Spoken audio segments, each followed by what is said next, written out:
ምንም አይነት ደሞዝ የለኝም። ያው ብቻ ነው። ስለዚህ ኢማራት የምትመጡት ከኦማን ወደ እሱንም ደግሞ አንተ ታመጣለህ እና ብሩን ታመጣለህ።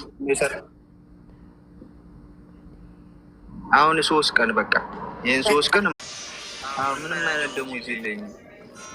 ያው ብቻ ነው። ስለዚህ ኢማራት የምትመጡት ከኦማን እሱንም ደግሞ አንተ ታመጣለህ እና ብሩን ታመጣለህ። አሁን 3 ቀን በቃ ይሄን 3 ቀን ምንም አይነት ደሞዝ የለኝም።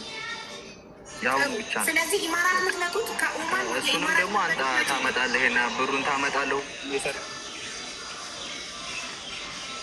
አሁን 3 ቀን በቃ ይሄን 3 ቀን ምንም አይነት ደሞዝ የለኝም። ሰላም አለይኩም ወራህመቱላሂ። ስለዚህ ኢማራት እሱንም ደግሞ አንተ ታመጣለህ እና ብሩን ታመጣለህ። ማዳመጥ ትችላላችሁ። እንዲያሰማችሁ ነው።